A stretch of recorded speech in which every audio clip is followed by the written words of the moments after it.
الحمدللہ وکفا والصلاة والسلام علی سید الانبیاء والمرسلین اما بعد فاعوذ باللہ من الشیطان الرجیم بسم اللہ الرحمن الرحیم الہاکم التکاثر حتی زرتم المقابر کلا سوف تعلمون ثم کلا سوف تعلمون صدق اللہ العظیم وصدق رسولہ النبی الکریم ونحن على ذلك لمن الشاهدين والشاكرين وقال الله تبارك وتعالى في شان حبيبه مخبرا وعامرا إن الله وملائكته يصلون على النبي يا أيها الذين آمنوا صلوا عليه وسلموا تسليما الصلاة والسلام عليك يا رسول الله وعلى آلك وأصحابك يا حبيب الله. تمام تر حمد و ثنا رب ذوالجلال کے لیے جو خالق کائنات ہے، جو مالک کائنات ہے، جو واحد ذات ہے جو عبادت کے لائق ہے اور اس کے سوا کوئی عبادت کے لائق نہیں ہے. اور درود و سلام سرور کونین صلی اللہ علیہ وسلم کی آل و اصحاب پر جو بعد از خدا بزرگ توئی قصہ مختصر کا عنوان ہے. حضور سرور دو عالم صلی اللہ علیہ وآلہ وسلم جان کائنات ہیں، جان ایمان ہیں، اور آپ کے آل و اصحاب ہماری آنکھوں کا نور اور ہمارے قلوب کا سرور ہیں. یاد رکھیں حضور سرور دو عالم صلی اللہ علیہ وآلہ وسلم کی جب آل پاک کا، اہل بیت کا ذکر ہو تو ہم اہل سنت و جماعت کی عقیدہ کے مطابق ازواج مطہرات بھی اہل بیت میں سے ہیں. بے شک اس پر نص قرآنی ہے. آج ہم اہل سنت و جماعت اپنے عقائد کو جو قرآن و سنت کے دلائل کی روشنی میں ان کو بھول کے ہم نے غیروں کے عقائد کو اپنا لیا ہے. اور یہ بات بھی یاد رکھیں کہ حضور سرور دو عالم صلی اللہ علیہ وسلم کی 4 صاحبزادیاں ہیں. شاید ہی ہماری اہل سنت و جماعت کی محافل میں کوئی ایک آدھ کوئی محفل پاک ہو جس میں نبی کریم علیہ السلام کی 4 صاحبزادیوں کا ذکر ہوتا ہو. لوگ بھول گئے ہیں. یاد رکھیں حضور سرور دو عالم صلی اللہ علیہ وسلم کی سب سے بڑی بیٹی حضرت سیدہ زینب رضی اللہ تعالیٰ عنہ ہے، اور وہ بھی صاحب ایمان اس دنیا سے تشریف لے گئی. آپ کی دوسری بیٹی حضرت سیدہ رقیہ ہے، وہ بھی صاحب ایمان گئی. تیسری بیٹی حضرت سیدہ ام کلثوم ہے، وہ بھی دنیا سے صاحب ایمان گئی. یہ 2 بیٹیاں حضرت رقیہ اور حضرت ام کلثوم یہ حضرت سیدنا عثمان غنی رضی اللہ تعالیٰ عنہ کے ازواج میں سے. اور آپ کی چوتھی بیٹی حضرت سیدۃ النساء فاطمۃ الزہراء رضی اللہ تعالیٰ عنہ ہے، جو حضرت علی المرتضیٰ کرم اللہ وجہ الکریم کی زوجہ پاک ہے. تو جب بھی ذکر آل رسول ہو تو 4 صاحبزادیوں کا ذکر کیا جائے. یہ اہل سنت و جماعت کے عقیدے کی نشانی اور ترجمانی. کیوں جی حضرت کوئی غلط بات؟ اللہ تعالی ہمیں صحیح عقیدہ حق اہل سنت و جماعت پر ثابت قدمی عطا فرمائے اور حق بات کہنے کی توفیق عطا فرمائے. اللہم آمین آمین. آج ہم اپنی ایک بہت ہی مشفق و مہربان اماں جی کے چیلم کے سلسلے میں یہاں پہ حاضر ہوئی ہیں. میں جب بھی حافظ صاحب کے پاس حاضر ہوتا یہاں پر محفل میں یا ویسے بھی، بلکہ وہ حافظ صاحب کو کہہ کے اکثر مجھے بلوا لیا کرتے تھے کہ بڑا عرصہ ہو گیا شاہ جی آئے نہیں ہمارے گھر میں، ان کو بلا کے لا. اور اکثر حافظ صاحب سے کہا کرتی تھی کہ تم شاہ جی کو کہتا نہیں ہے کہ وہ ہمارے گھر میں ہیں، اگر تم کہو تو وہ آ جائیں. یعنی محبت کا یہ عالم تھا. اور جب ان کے رحلت کی خبر سنی تو دل بہت کیا کہ ان کے جنازہ میں شرکت کی جائے، لیکن چونکہ موسمی حالات اس طرح کے تھے کہ حاضری ممکن نہ ہو سکی۔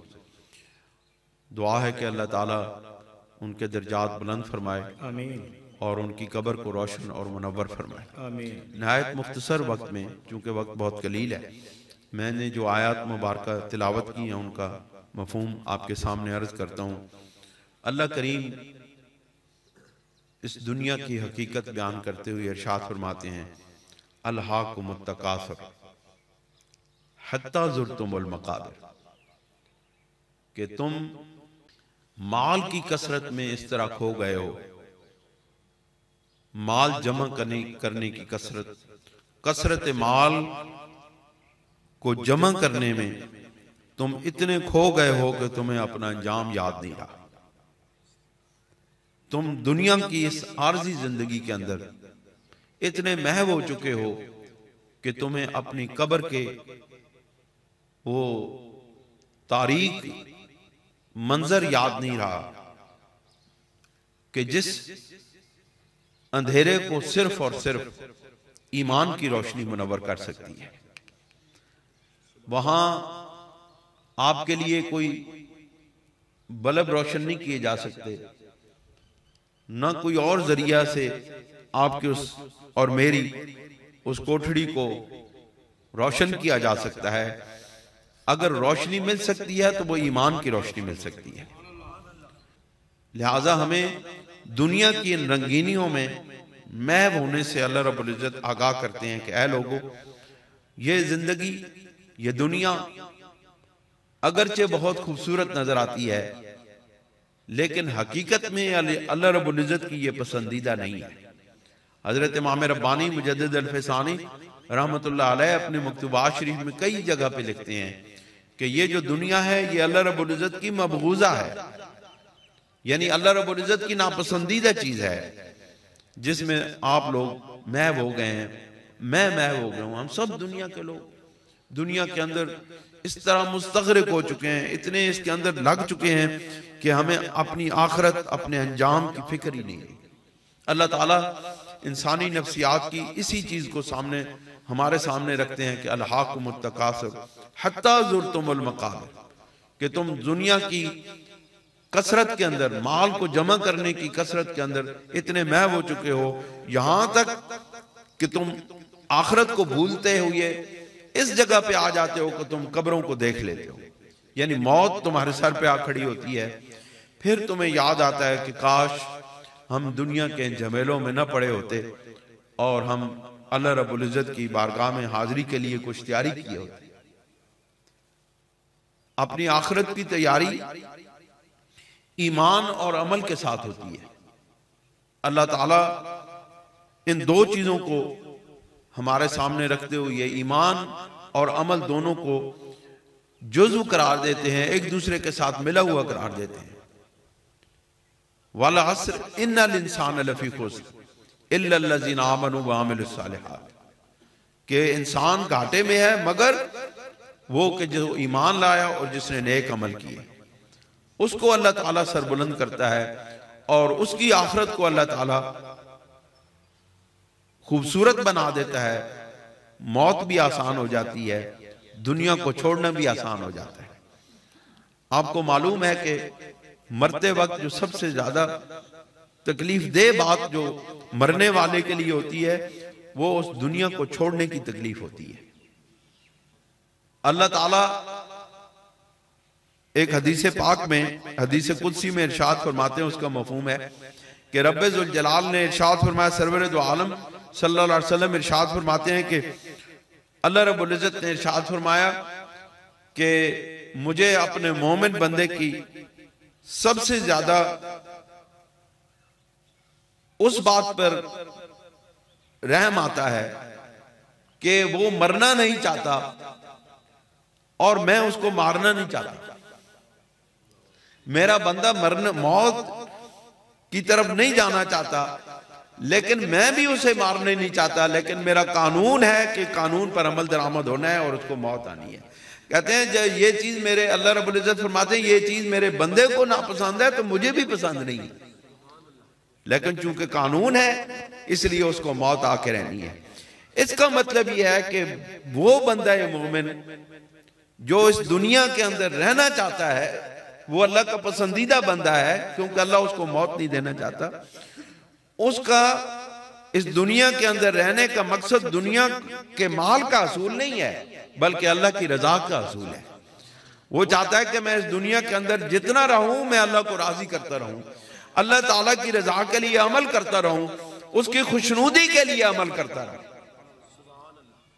الہاکم التکاثر حتی زرتم المقابر کلا سوف تعلمون، ہرگز نہیں، یعنی کہ یہ حقیقت میں یہ بات ہرگز ایسی نہیں ہے کہ بندہ جو ہے وہ کثرت مال کے اندر محو رہے اور وہ بالآخر قبروں کے اندر پہنچ جائے، قبروں کے قریب پہنچ جائے اور قبروں کے اوپر جا کے کھڑا ہو جائے، یعنی اس کی میت کو قبر کے سامنے جا کے رکھ دیا جائے۔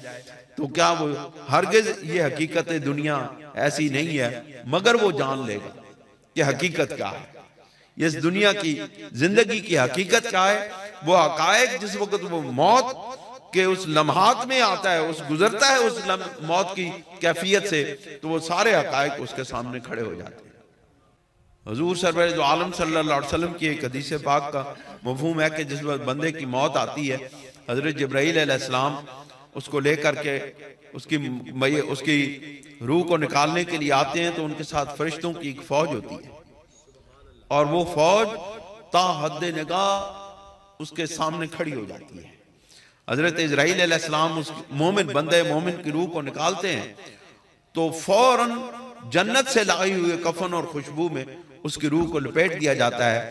پھر ایک فرشتہ دوسرے فرشتے سے لیتا ہے، دوسرا تیسرے سے لیتا ہے، چوتھا پانچویں سے لیتا ہے۔ اس طرح مومن کے آمد کا استقبال ہو رہا ہوتا ہے، گویا کہ مومن کا میلاد منایا گیا۔ فرشتے اس کو اپنے ہاتھوں میں لے رہے ہیں، ایک فرشتہ دوسرے ہاتھوں میں دیتا ہے، دوسرا تیسرے ہاتھوں میں، حتیٰ کہ اس روح پاک کو ایک فرشتے سے دوسرے سے تیسرے علی حاضر قیاس فرشتوں کے ہاتھوں سے گزارتے اس کو عرش معلیٰ کے سامنے جا کے رکھ دیا جاتا ہے اس روح پاک کو، اور وہ روح اللہ رب العزت کی بارگاہ میں سجدہ ریز ہو جاتی ہے۔ اللہ رب العزت ارشاد فرماتے ہیں کہ یہ بندہ مومن کی روح ہے، اس کو جنت میں داخل کر دیا جائے۔ تو یہ کیا ہے؟ اور اس طرح فرشتے ہر آسمان پر جب دروازہ کھٹکھٹاتے ہیں تو پوچھا جاتا ہے کون آیا ہے، یہ کس کی آمد ہے، یہ اس آسمان پر کون آج سیر کرنے آ گیا ہے۔ فرشتے آواز دیتے ہیں یہ بندہ مومن کی روح آئی ہے۔ وہ فرشتے دروازہ کھولتے ہیں اور اس کو اپنے ہاتھوں میں لے لیتے ہیں، پھر اگلے فرشتے اس کا استقبال کرتے ہیں۔ اس طرح ہر آسمان کے فرشتے اس روح پاک کا استقبال کرتے کرتے بالآخر اس کو عرش معلیٰ کے سامنے جا کے کھڑا کر دیا جاتا ہے۔ تو یہ مومن بندے مومن کی یہ شان ہے۔ پھر جب وہ ان مراحل سے گزرتا ہے تو یہ ساری حقیقتیں اس کے سامنے آ جاتی ہیں۔ تو اسی کو اللہ رب العزت نے کہا ہے کہ کلا سوف تعلمون ثم کلا سوف تعلمون، کہ وہ سارے حقائق جان لیتا ہے۔ تم سارے حقائق جان لوگے کہ دنیا کیا تھی اور اصل میں حقیقت کیا ہے، حقیقی زندگی کیا ہے اور عارضی زندگی کیا ہے۔ اللہ تعالی ہمیں حضور سرور دو عالم صلی اللہ علیہ وسلم کے تصدق سے دنیا کی حقیقتوں کو دیکھنے اور پرکھنے کا اور ان کو سمجھنے کا موقع عطا فرمائے، توفیق عطا فرمائے، اور آخرت کی زندگی کو سنوارنے کے لیے بنانے کے لیے اور اس کی تیاری کی توفیق عطا فرمائے۔ اللہ کریم ہمیں سرور دو عالم صلی اللہ علیہ وسلم کی شفاعت نصیب فرمائے، اور جو مرحومہ جو اماں جی اس دنیا سے تشریف لے گئی ہیں ان کے لیے اخلاص کے ساتھ دعا کریں۔ مومن کے خلوص نیت کے ساتھ کی ہوئی دعا اللہ رب العزت کبھی رد نہیں کرتا۔ اخلاص کے ساتھ دل کی گہرائیوں سے دعا کریں کہ اللہ تعالیٰ ان کے درجات بلند فرمائے، ان کی قبر کو روشن اور منور فرمائے، اور ان کے پسماندگان ان کے بیٹے کو اور ان کی بیٹیوں کو صبر جمیل عطا فرمائے۔ وآخر دعوانا ان الحمدللہ رب العالمین۔